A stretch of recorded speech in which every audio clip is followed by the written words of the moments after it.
You're recognized for 5 minutes. Congresswoman Lee, thank you very much for having me. I really appreciate it. I am the executive producer of a documentary that came out June 19 last year called Uncle Tom, An Oral History of the Black Conservative. And as Congresswoman Lee pointed out, Black people are a race of overcomers. And it talks about the fact that despite all the problems that have been brought up in this committee about racism, about slavery, about Jim Crow, Black people have overcome to the point now where only 20% of Black people are below the federally defined level of poverty. Still too high, but in 1940, that number was 87%. And 20 years later, that number had been reduced to 47%, a 40-point drop in 20 years. That is the greatest 20-year period of economic expansion for the history of Black Americans. And notably, they came before the Brown versus Board of Education decision. They came before the civil rights bills of 1964, 1965. Despite all of this racism, all of this prejudice, Black people still overcame. Jesus is Lord and he's coming back.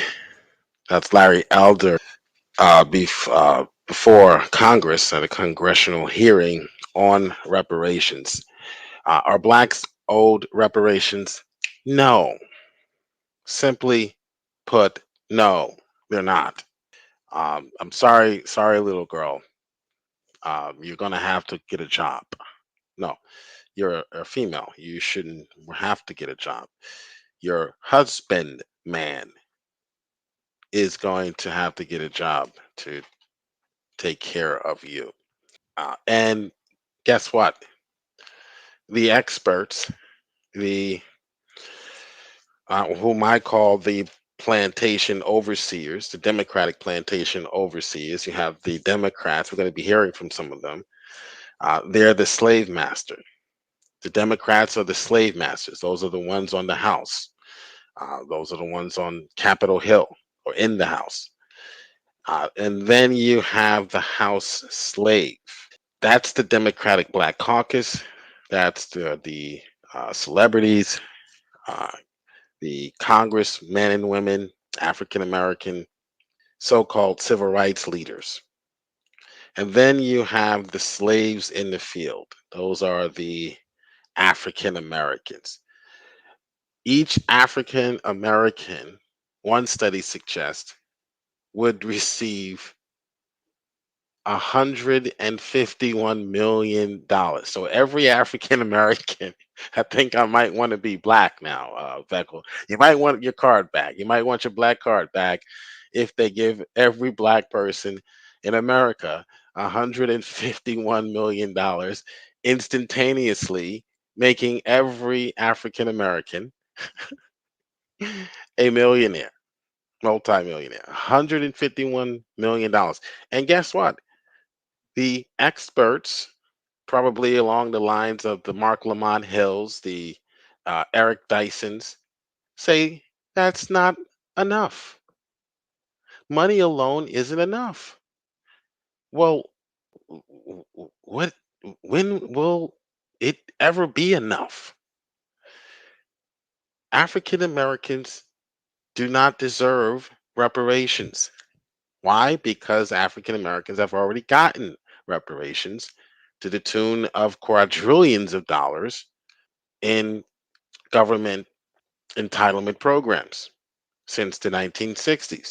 Reparations, when you hear African Americans get on television and the ones living in the gated communities fighting for the slaves in the field, the house Negroes, when you hear them talking about reparations, they are never specific, because when they do get specific, or when you do ask for details, what exactly do you mean?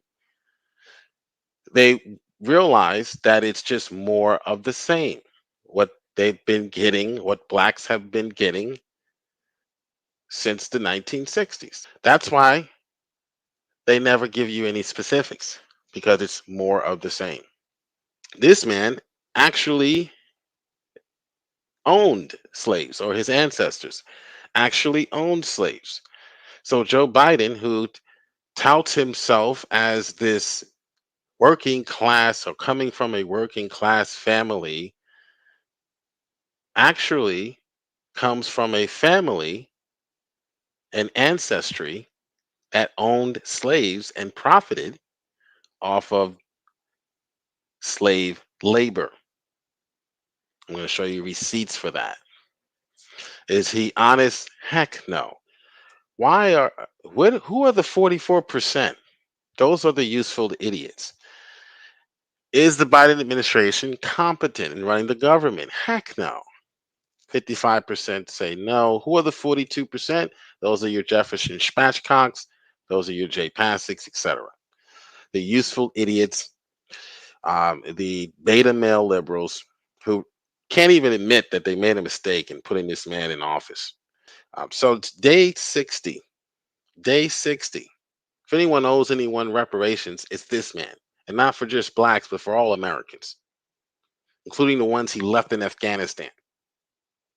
Day 60 of the hostage crisis in Afghanistan. Day 60. Not a peep out of Joe Biden for a whole 30 days, almost a month now.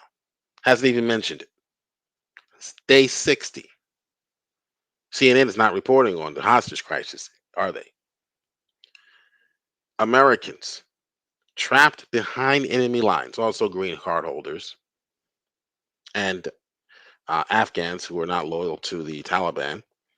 Americans trapped behind enemy lines, totally and completely abandoned by your president select, Joe Beijing Biden. According to the Associated Press, Biden will provide humanitarian aid, quote unquote, humanitarian aid to the Taliban. Clearly, I'm just a massive ransom payment to terrorists. So you have Afghanistan, you have the border, which is a mess. Trump's tweets don't look and sound so bad now, do they? You have COVID-19, which got worse under his administration. You have the economy, which is a train wreck.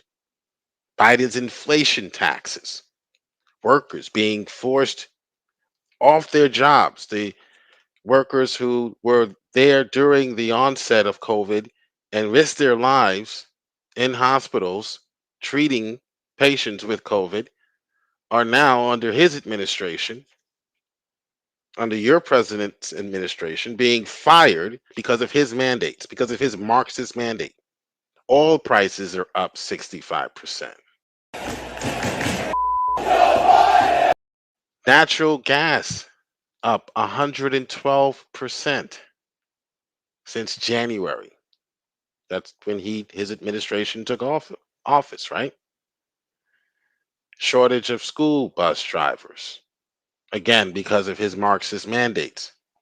The worst president since Obama. Joseph Beijing Biden, whose ancestors owned slaves, who you thought came from a hardworking blue collar family. No, his ancestors, it was determined by a genealogist, were actually slave owners, slave holders. It's all the same spirit. It's all the same demonic spirit of the Antichrist. A genealogist who recently conducted a thorough review of the president's the politicians' ancestors owned African American slaves. Alexander Bannerman, who, along with presidential lineage expert Gary Boyd, Roberts co-authored an article on Biden's ancestry for this year's winter issue of American Ancestors. Told Politico recently that two of Biden's great grandfathers were slave owners in Maryland. So Biden is not a part of the 99%.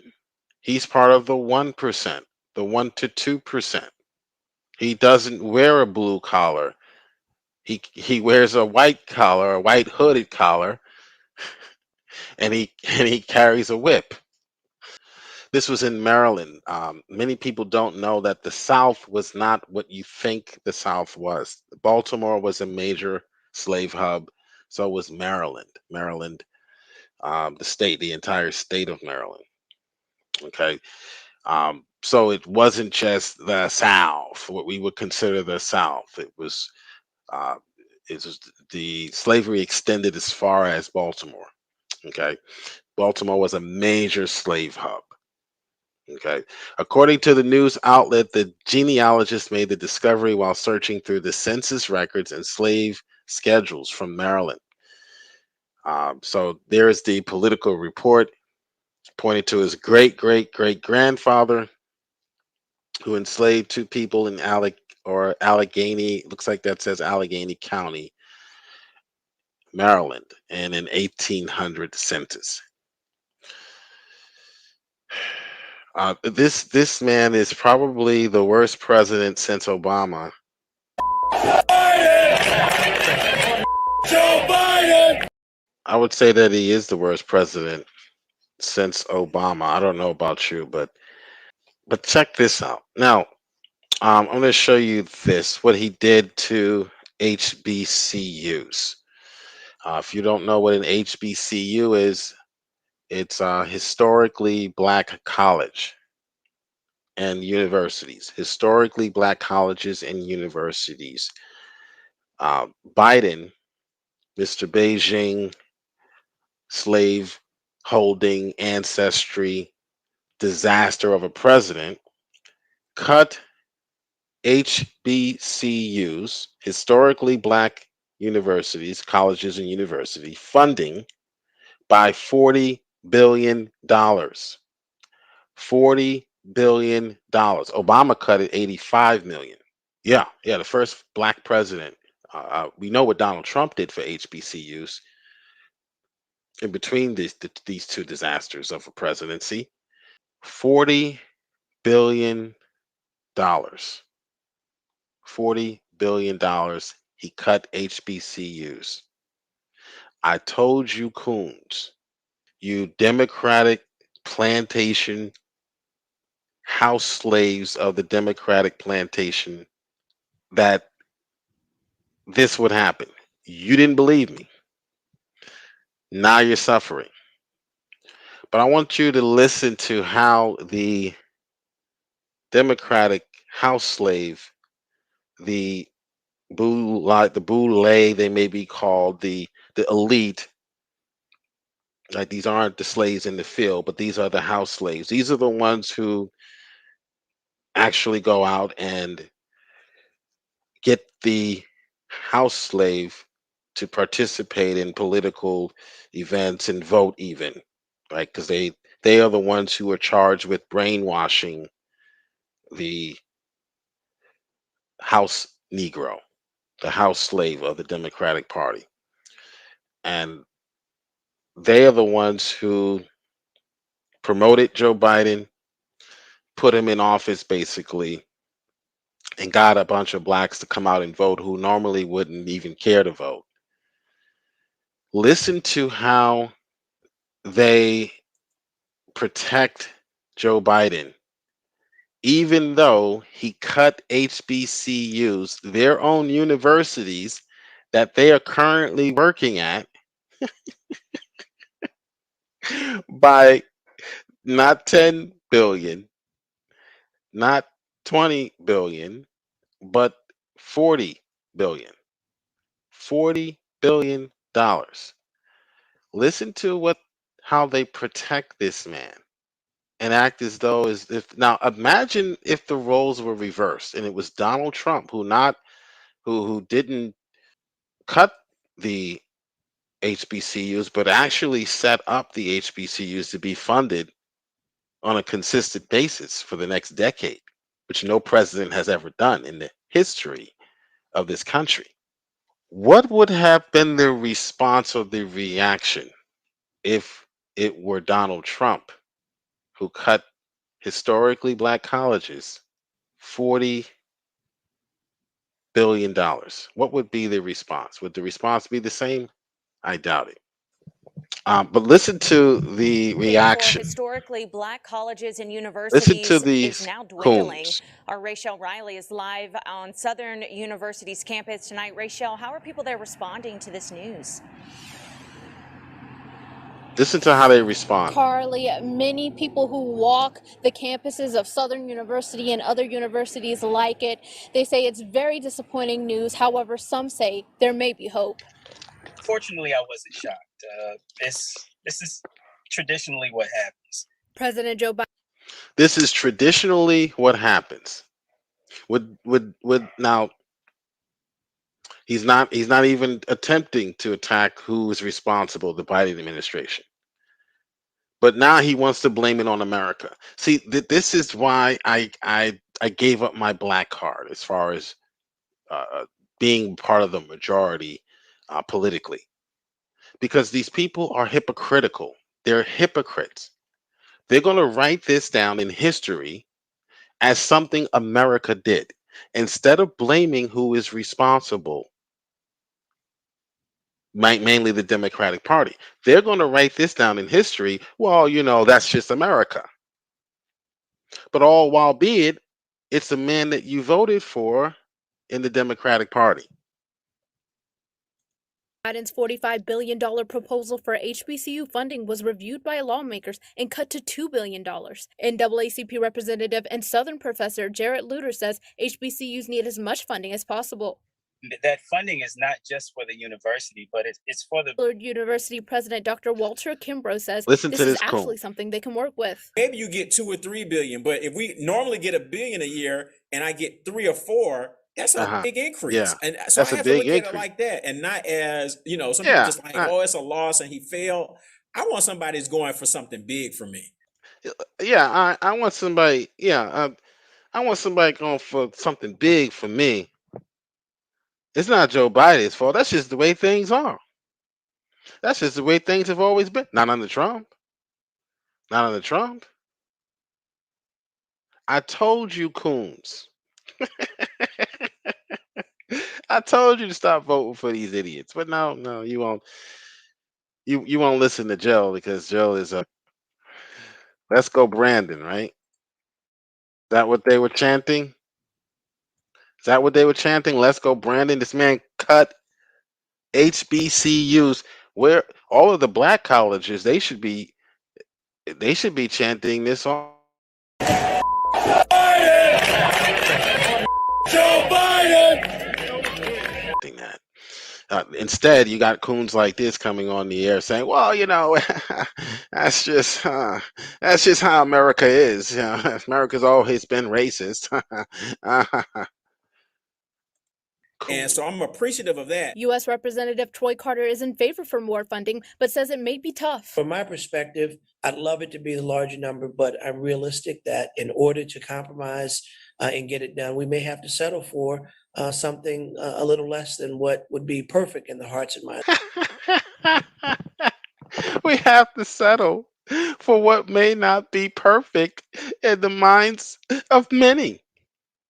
Would that be the reaction if it were Donald Trump, who cut HBCUs, historically black funded colleges, or funding for historical black colleges and universities, 40 billion, from 45 billion to 2 billion? Would that be the response, ladies and gentlemen? No, it would not. There'd be riots in the street. I told you, coons, this would happen. Now, here's what they plan on doing. Here's what Biden and his ancestry, his slave ancestry, who's supported by white supremacists like Robert Spencer, and now we see why. Here's what they plan on doing. They want to turn, and Obama started this, okay? They want to turn HBCUs, they want to defund them, eliminate them, and they want to turn schools like Harvard and Yale, that's where the money's going to go. They want to turn those schools into what they're calling minority serving colleges and universities, MSCUs. MSCUs, minority serving colleges and universities. So the money that the slave master is undercutting the slave, he doesn't even realize it because he's brainwashed by the field or by the house slave, by the overseer. So what the slave master is doing is they're taking the money from the slaves, and they're going to give it to the slave master. They're going to give it to the Harvard universities or the white colleges, the predominantly white colleges, right? The Harvards, the Duke, the Princetons. And they're going to call these institutions, so they're going to open up a safe space for the blacks, minority serving colleges. Okay, thus eliminating the HBCUs, which is always their plan. They always wanted to get rid of the black colleges since their inception. Okay, and now they find a way to do it through the Democratic Party, the party that blacks support, and they won't get any pushback because of who you just heard, because of the Democratic plantation house slave, the overseer, who are not going to criticize the Democratic slave master, the Democratic plantation, and the slave master. So they're going to take the money, you useful idiots, you've been bamboozled yet again, and they're going to funnel it to these predominantly white institutions. So the schools, the historical black colleges, which there are about 100 of them in the country, in the United States, they are the ones that graduate 50% of what's called the black middle class, right? So 50% of the black middle class come from out of HBCUs, including myself. I went to an HBCU for my graduate studies. So those are the doctors, those are the lawyers, those are the engineers. That's the middle class, the black middle class. They want to destroy all of the middle class, but of course they want to destroy the black middle class first because their ancestors were slaveholders. Oh, by the way, this quote here from Biden: we've had racists, and they've existed. They've even tried to get elected president.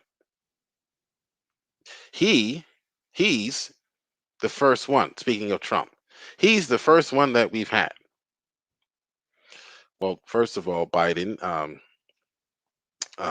if you do some research into American history, you'll learn that at least 10 presidents, I would say, I can probably count. I'm not going to include George Washington, Thomas Jefferson, James Madison, Monroe, Jackson. No, Andrew Jackson. Not only did Andrew Jackson own slaves, but as president, he was responsible for the deaths of thousands of indigenous people. Those are the Indians, through the Indian Removal Act, or what's called the Trail of Tears. You often hear liberals complaining about America. They're going to do the same thing with the HBCUs. America cut the HBCU. Remember when America cut the HBCUs? That's why we need reparations. It's the same trick, it's the same rules. They're going to do the same thing 20 years from now because they're hoping you're not going to remember who was responsible for this. They did the same thing with the Trail of Tears. When you go to universities, when you go to institutions of learning and ask them about the Trail of Tears and who was responsible, no one can tell you it was Andrew Jackson. It's the same rules, it's the same trick. Conquer, divide and conquer. It's the same trick.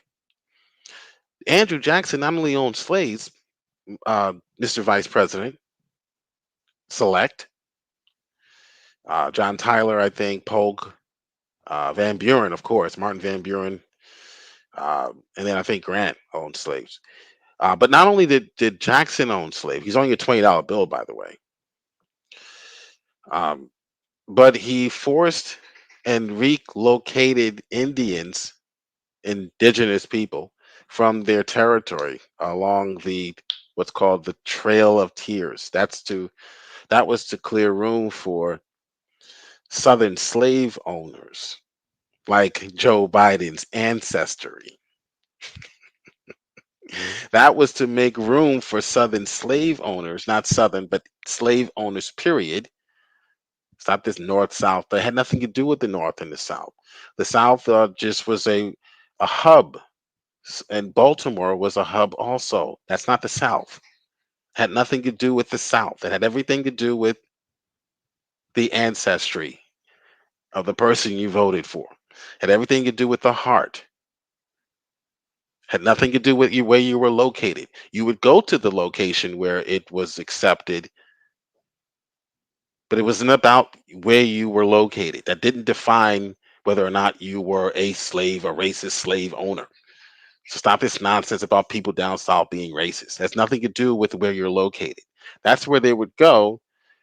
And then when the indigenous people were forced out by Jackson, they spread their slave owner interest, expanding their holdings to those territories.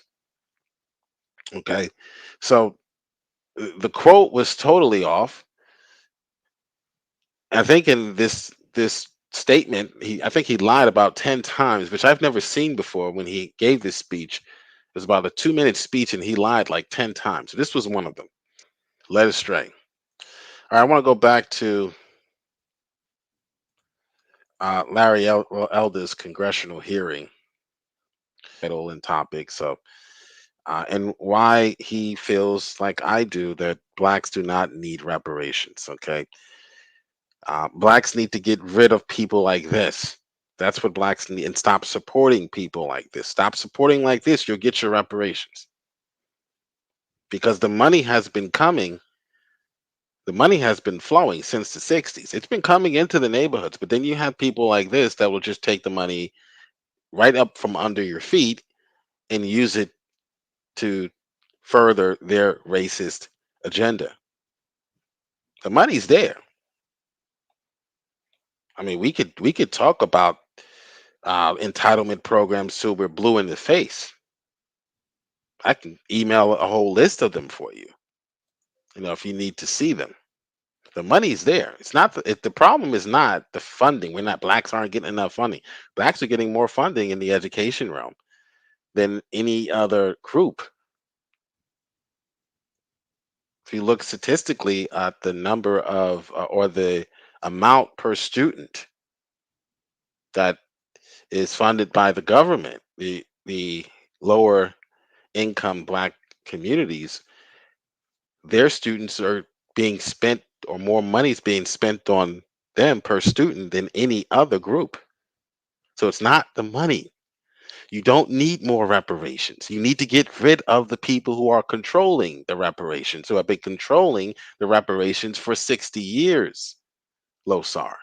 His BA from Brown Look at this University. coon. Here's Mr. another Elder, one. you're recognized for 5 minutes. Female coon. Congresswoman Lee, thank you very much for having me. I really appreciate it. About slavery, about Jim Crow, Black people have overcome to the point now where only 20% of Black people are below the federally defined level of poverty. Still too high, but in 1940, that number was 87%.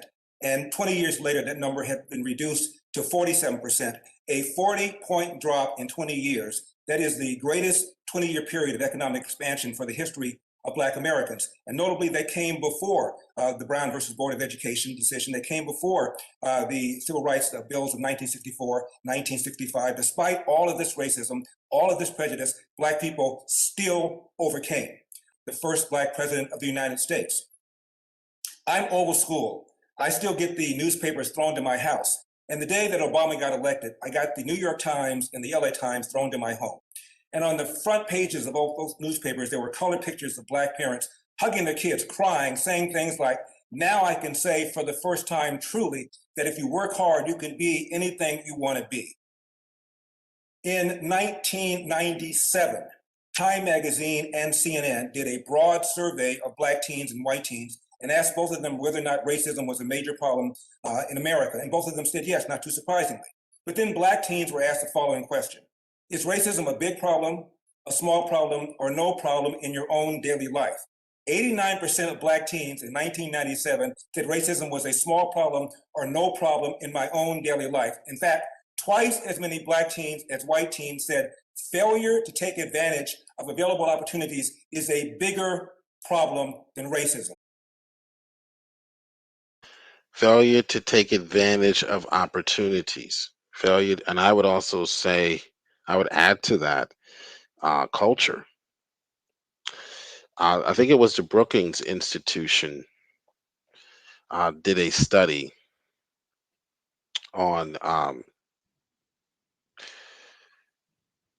culture and race and or America in general. The Brookings Institution, that's a liberal think tank. Since you're probably going to argue liberal, that well, this is a conservative that's saying it, therefore what?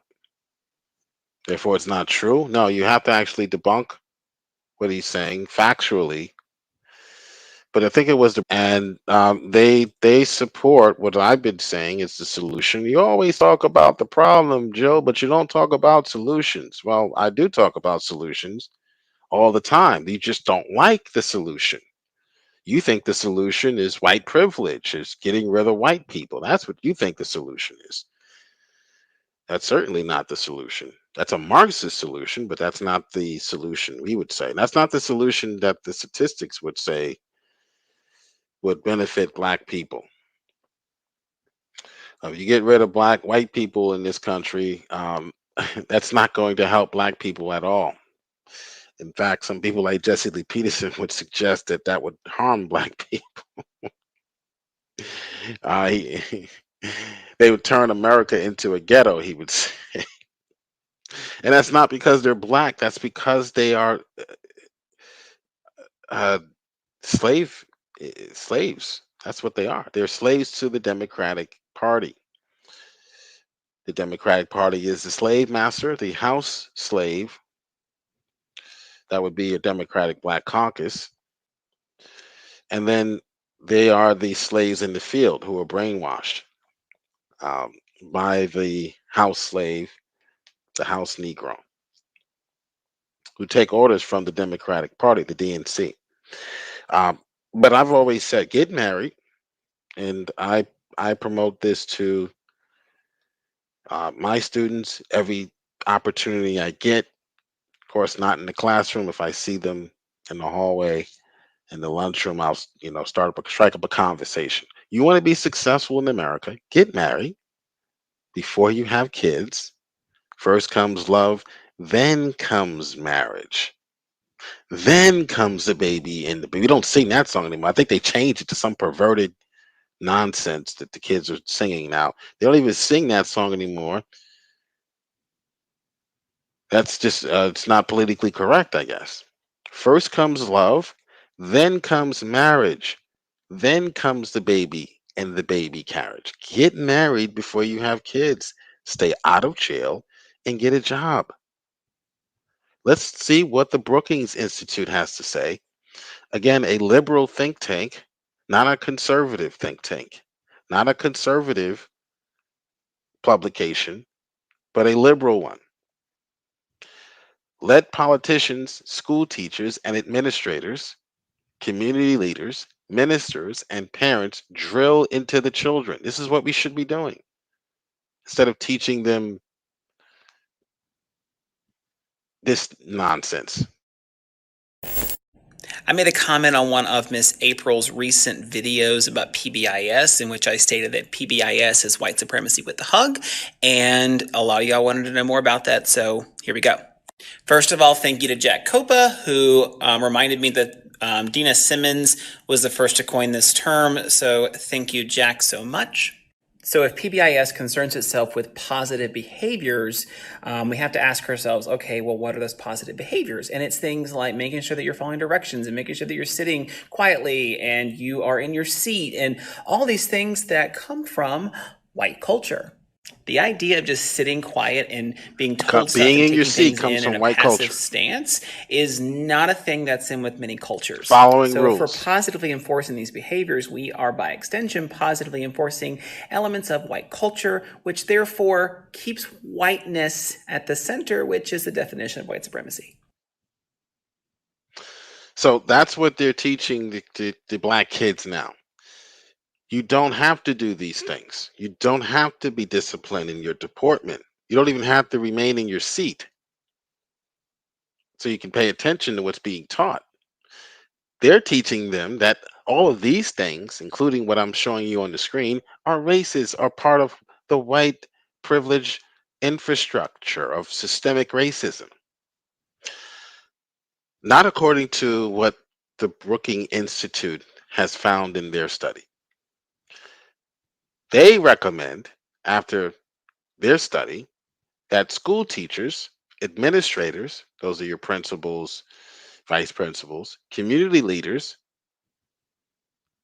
ministers, and parents drill into their children the message that in a free society, I talked about this in my debate with Losar, that I had with Losar.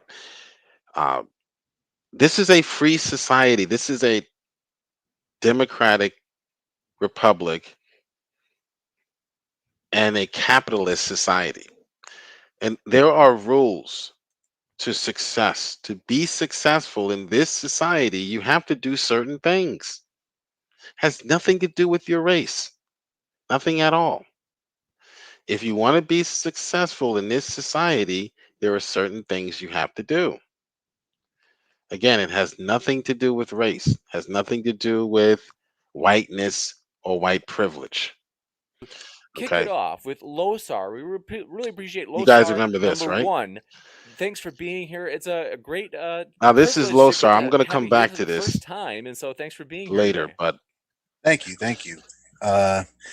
So I guess I'll start he's, with, of course, so arguing this is my that 10 minute, systemic I'm guessing. racism is So what I want to establish from the but I very want to go beginning of back this to the Brookings conversation is that Institute systemic racism. before I go into that review, and I'm going to review that debate that we had. It was a few years ago. It was on Modern Day Debate, and we were talking about systemic racism. Does it exist? And of course, I said it does not. It does not exist. There's nothing, but you're going to see him change the definition of systemic racism.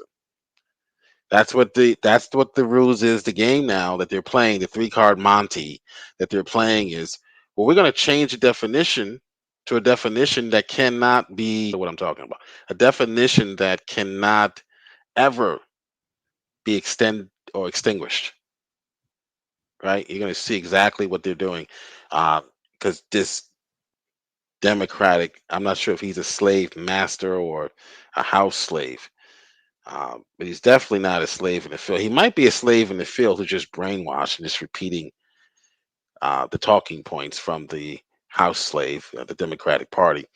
But you're going to see exactly what the rules, the game that they're playing, the 3-card Monty game that they're playing now with the word or with the term systemic racism. They can't prove there is systemic racism as far as policy is concerned, other than the Democratic Party, which they ignore. We saw that with the HBCUs, right? So if a Republican had done that and cut 40 billion off of the HBCUs, they would say there's an example of systemic racism. But when a Democrat does it, oh well, we got to work with what we have. Master said we can't have the 45 billion Trump gave us, so we got to work with what we got. To say after their study, we need to drill into the children the message that in a free society, that is our society, they enter adulthood with 3 major responsibilities. You thought I made this up? You thought I was just speaking out of my, the second part of my being, or the bottom half of my being? You thought I was just making this stuff up? I'm not a liberal. Okay, the things that I'm teaching you, that I'm presenting, are factual. They are facts, coon. Stop voting for your own demise. Finish high school. At least finish high school. And I would say if you can find a way to get some type of secondary training or education for free, or cheap or very cheap without taking out a loan, you should do that. I paid for my master's degree out of my pocket. I refused to take out a loan. That's why it took me so long. Okay.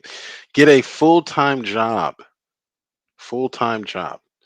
and wait until you're 21 to get married. Now, I wouldn't go so far as to say you have to be 21.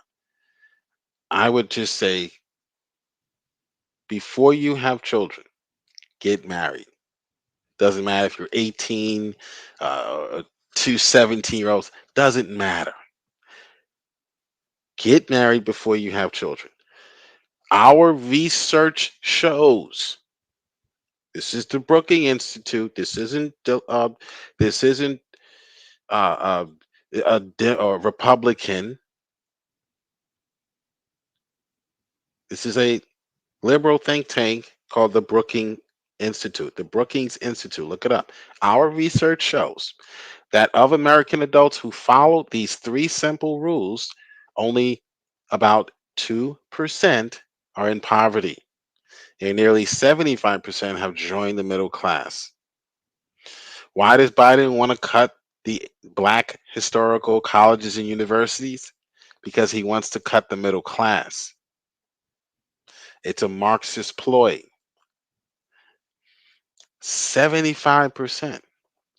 Why don't they drill this? Why don't they teach this? Because they don't want to increase the middle class. The goal is to eliminate the middle class and have a higher or upper class of elite oligarchs who take their orders from the globalists and a bunch of slaves on the plantation, just like they set up their cities, their inner cities. That's the model that they want for all of America.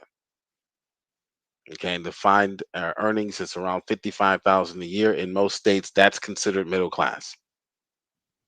Okay, 55,000 a year per year, except in New York and California, perhaps. Okay, that's the Brookings Institute saying it, not Jill. Not Jill. Jill's saying it too because it's true. The same thing as perhaps institutional racism or systemic racism. I want to be able to separate those because both systemic racism and institutional racism is a set plan by some sort of system or government for it to happen. Systemic racism is a cause and effect type of thinking. So, for example, systemic racism would basically say that even in a perfect system, as if racism completely was wiped away today, the simple fact that listen to how he's going to redefine systemic racism. Now, we've all known systemic racism to mean that there are policies in place, Jim Crow, for example, which are designed to hold back a group of people, mainly the blacks. Okay. And they can't find that anymore.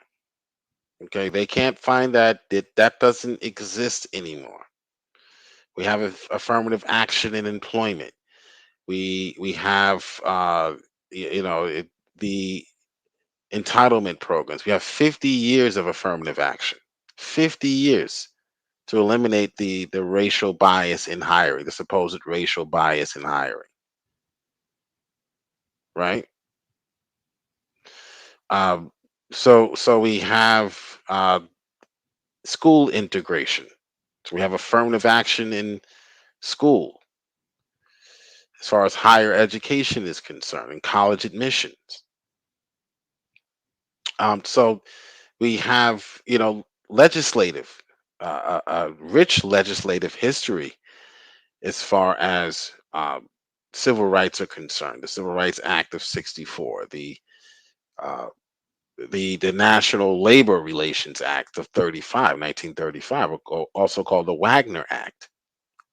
We have the Equal Opportunity Act of 1972. We have Brown versus Board of Education. So we have judicial reparations. We have judicial reparations. We have legislative reparations. We have executive orders. We have the executive order that Franklin D. Roosevelt signed in 1940. Right? We have Eisenhower in 1953 or in the 50s who created a contract committee, a government contract committee that prohibited discrimination based on race. So we got executive order systemic or reparations. Blacks don't need reparations. Blacks don't need reparations. They need to repair their thinking as far as who they support. That's all they need. You have Kennedy's 61 executive order, which dealt with affirmative action and employment. I can go on and on and on. You have billions of dollars, trillions of dollars, perhaps, in entitlement programs. Blacks don't need reparations. Blacks need to get rid of people like this. No, Losar is a pretty cool guy. He's not that bad. There was racist decisions made that separated the races and created, by your party, the party you still support to this day. I would say even the Black community in essence is a result of systemic racism. If you look at any population density map, if you look at how the United States is separated based on race, it is incredibly segregated, but it's not segregated in the sense of whites only areas defined or black only areas defined, but how it is segregated is that for the last arguably 400 years, there has been multiple systems set in place to separate the races. So even if you remove those systems, the races will still continue to be separated. And decisions made from then on will affect the growth and development of African Americans, growth and development of whites as a whole. So this is why systemic racism will always exist. That's what he really wanted to say. And well, I'm going to put the link to this debate. Watch how I answer to this question. The question then becomes, Losar, when does it end? When is enough enough? The answer is never, because they've changed the definition now to, you just heard it, an everlasting effect because of the cause of racism and Jim Crow. There's going to be an effect that will never end. There's always going to be a residual effect of the cause. So you have a perpetual money scheme, basically. My great grandson can now go to the government and say, remember what you did to Jill's ancestor back in 18. So it's creating a perpetual stream of income for the Democratic National Convention, the slave master, who will pay the house slave to promote this to the field Negro. You see the rules? You see the rule, the game that they're playing, the 3-card Monte that they're playing? So they couldn't find systemic racism, so now they redefined it to mean past injury, which has a residual effect on today's societies. Wow, ingenious. You have to give it to the Democratic Party. They can't fool the elect, but you have to give it to them on how they scheme. They're sort of like Satan in the garden, right? Or Satan in general. Very subtle. Wow. Systemic racism is a problem, but it's not something that can be easily solved by waiting for someone to say the N-word or something like that. It's not like that. What it is it affects I cannot remember what it's called. Oh, it affects the statistical growth of a population versus statistical growth and development of another population. I guess I'll cede my time. I can explain more as further goes on. Thank you. You bet. Thank you. And with that, we'll kick it over to Jill. So, Jill, thanks for being here. All right, we'll come back to Jill, and I'm going to show you this. This is what they propose. I talked about this earlier in the stream. They propose that a study has shown that after reparations, after the money is tallied out, every Black person would be awarded 100. Is this for per family? I mean, if this isn't per family, then we really I want my black card back. And if this is per person, then I want my black card back. Even if it's per family, I want my black card. Even if it's per surname, like everyone in the Jill family, uh, with the last name of Jill, will get this 151 million. I think I want my black card back, Feckle. I don't know if Feckle probably still doesn't want his black card back. But I think I want it back if this is how much money we're going to get. After this is according to Newsweek, after reparations, studies suggest 150. This is how ridiculous these people are. You really think that African Americans are going to get any of this money? No.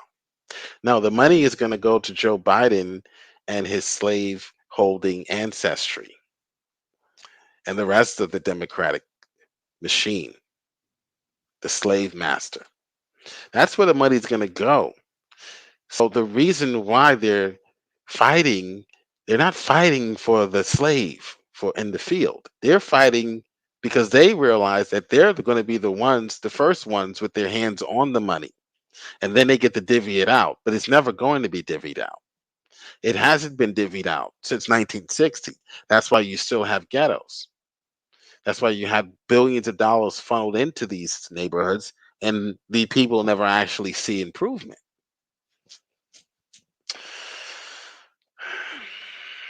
I told you, coons. Let me just read. I want to get to the math. I really don't care what these liberals have to say about reparations. The growing dialogue surrounding racial justice following worldwide protests sparked by the death of the George. Shut up, liberal. I want to get to the facts. Nobody cares about George Floyd. George Floyd died of overdose, fentanyl. All right, there's the bill. House Representative passed this bill. Could they heard? I don't think it passed. I don't think it passed in the House. HR 40.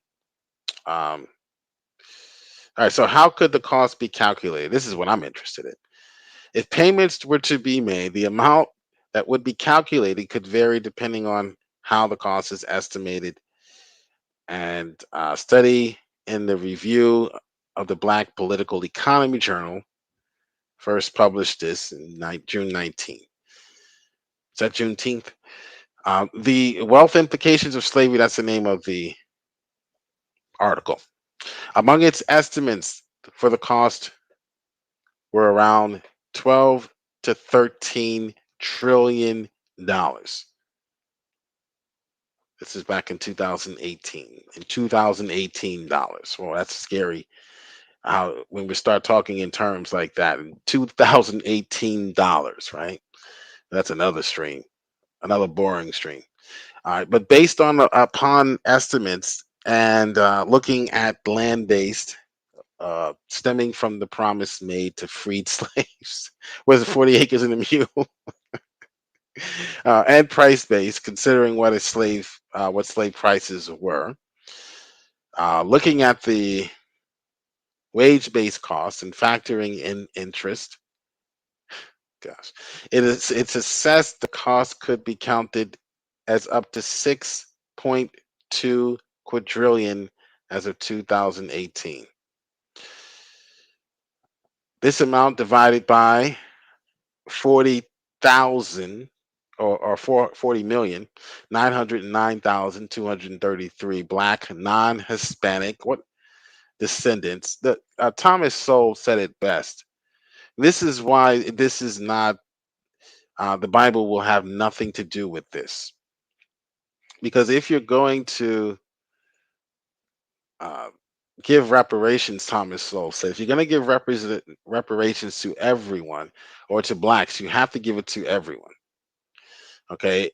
Thomas Sowell says, if you were to give reparations to everyone whose ancestors had been slaves, I suspect that you would have to give reparations to more than half the entire population of the globe. Losar. That's according to Thomas Sowell. He also mentioned the fact that most of the people who were either slaves or slave owners around the world were neither white or black. Okay. But this figure maybe overstated. So 40 million black, or we'll say 41 million black non-Hispanic descendants of the enslaved. How do they find, where do they get that number from? I don't know. Could result in a total reparations payment per descendant of 151 million. Praise is going to be black. Praise is going to, he's going to change his name to Jackson after seeing this stream. This figure on the number of descendants may be overstated. It will be Pocahontas is now going to suggest that she's black now, not Native American, as it is likely to include some black U.S. residents who do not trace their ancestries back to slavery. The researchers note, yeah, like Kamala Harris, who can trace her ancestry to slave owners. Yeah. Thanks for having me, James. I'm glad to be back. Appreciate the opportunity given. And Losar, thanks for having this conversation.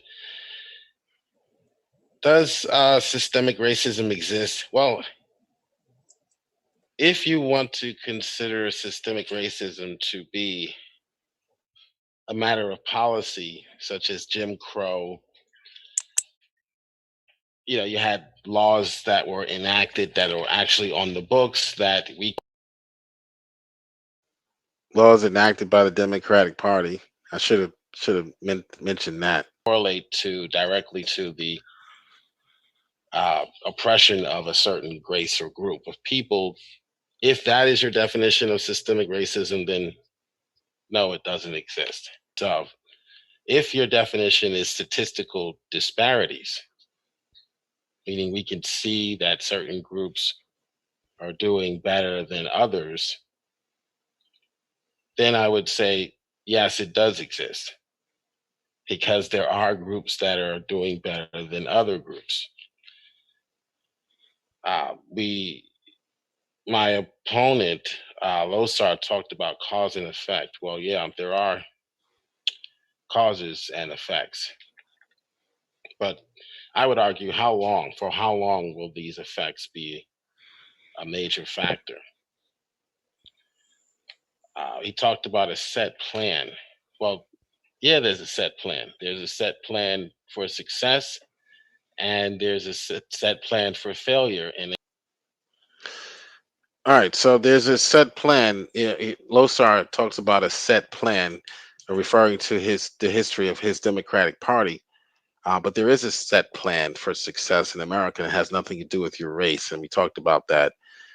Get married before you have kids. Stay out of jail and get a job. Doesn't matter what your race is. That's the plan for success. Doesn't matter if you're white, black, Chinese, red, blue, green. The only color that matters in this country is green. So I never got an answer, by the way, as to how long would the reparations last. Never got an answer to that, because there is no expiration date on the new definition of reparations. The new definition of reparations is perpetual support, forever. Now, I pray that nothing of the sort would ever pass and be enacted into or enshrined in our law. So when is it okay to own another person? When you're Joe Biden. That's when you're the Democratic Party. That's when it's okay to own another person.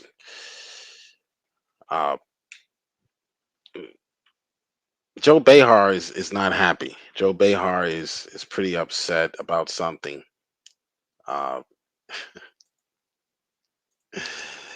And she went off on the Republicans again, and it's the Republicans' fault. They're the ones that ancestors owned slaves. No.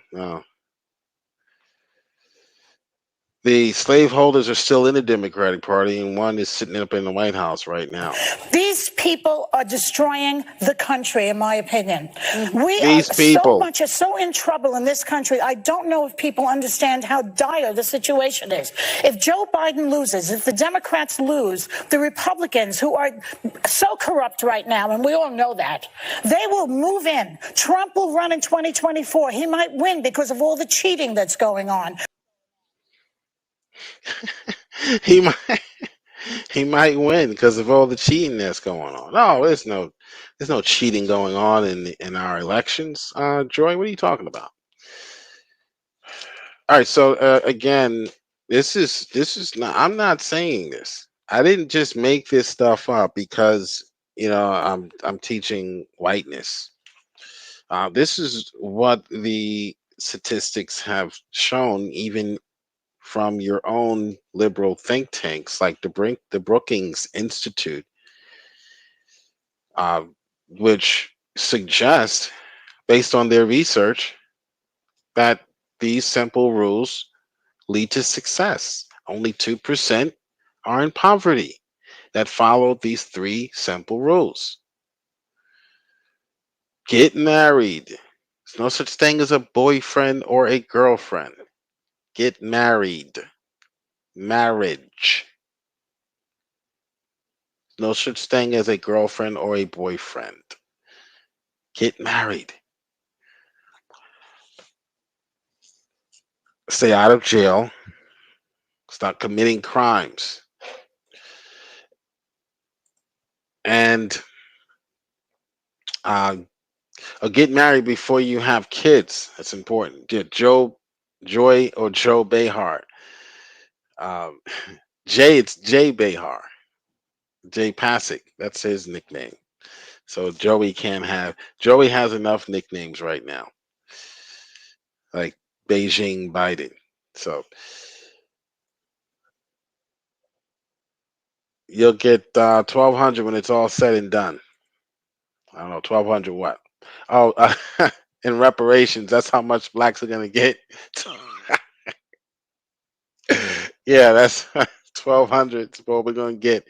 After that, 100 and what was it? 100 and some odd, 31 million or something dollars. Yeah, so get married before you have kids. Okay, there's more baby mamas running around the hood than there were mulattoes running around the plantation back in the antebellum South. I'll see you on Sunday. Sunday I'll be live at noon. We're going to be talking about the street preacher by the name of David Lynn.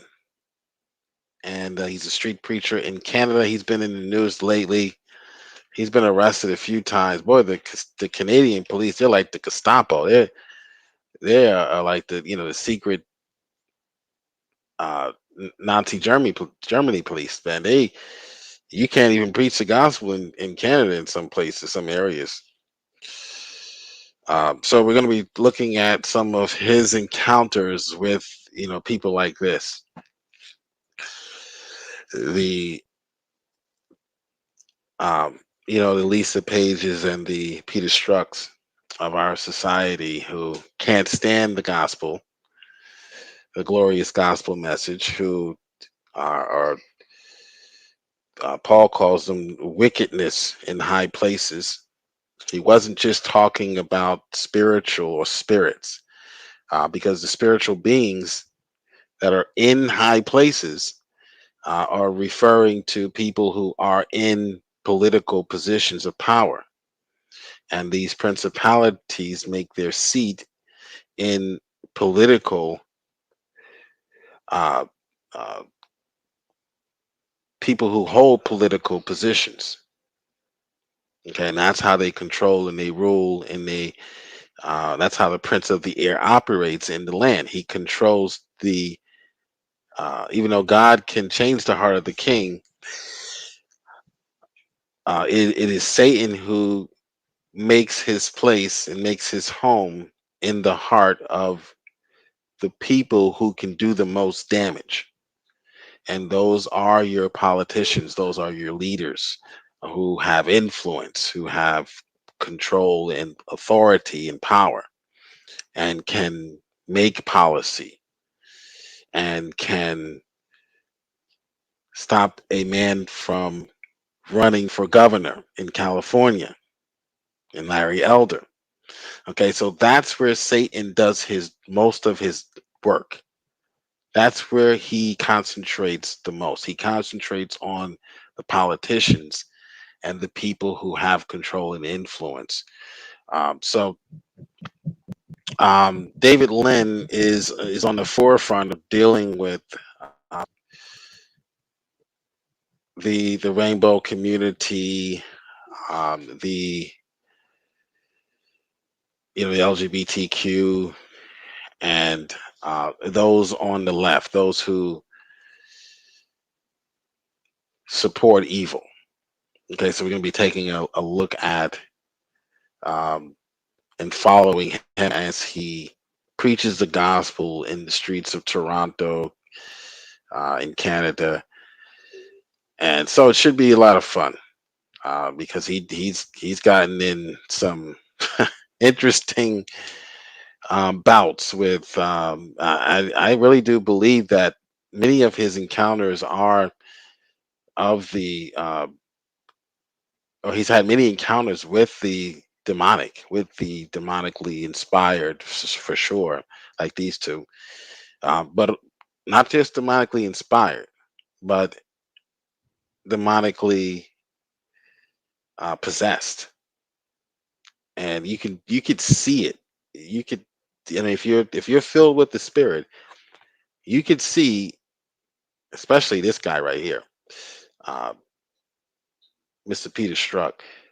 You could see the ones who you could tell the ones who are demonically influenced, uh, and just pure evil.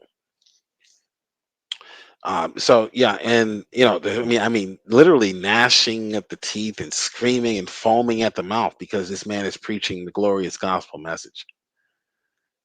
I mean, he's not preaching that it's okay to, teach children in kindergarten about sexual positions. He's not teaching that. He's teaching the glorious gospel, and these people are foaming at the mouth, but they bat an eye when rainbows are teaching children, black children primarily. I guarantee you, Mr. Rainbow here, the clip that I played earlier, I guarantee you he teaches black children. I can almost guarantee you. It's okay for him to teach black children that they don't have to follow directions. They're not foaming and gnashing at the teeth and foaming at the mouth about that, but a man preaching the gospel and they go bananas. That is proof that they're demonically inspired, calling what is evil good and what is good evil. That's what the scriptures describes, and that's what we're seeing today. You know what woke means? It means you're a loser. Everything woke. Everything woke. It's true. Everything woke turns to shit, okay? It's true. It's true. Look at what's happening.